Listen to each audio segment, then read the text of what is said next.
সানিকে লাইভে তোমাদের প্রত্যেককে স্বাগত।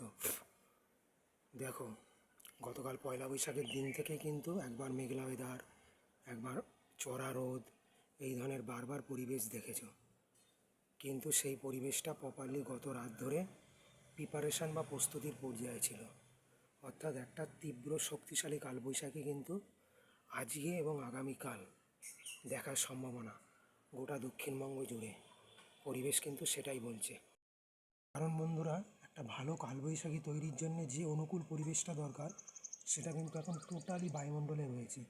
এতকাল দু চারটে জোরালো বড় বড় ঝড় টর্নেডো কিছু দেখা গেছে, বেশিরভাগ উপাসক ছিল প্রপারলি পশ্চিমী ঝঞ্ঝা, অর্থাৎ সেই কিন্তু ইনফ্লুয়েন্সার হিসাবে কাজ করেছে। এবার কিন্তু পিওর কালবৈশাখী, কারণ এখানে প্রপারলি পূবালি জেট এবং দক্ষিণ দিক থেকে বিপুল জলীয়বাষ্প ঢুকছে, যে কারণে একেবারে অরিজিনাল বাংলায় যে কালবৈশাখীটা দেখা যায় সেটাই কিন্তু মোটামুটি আজকে এবং আগামীকাল হতে চলেছে।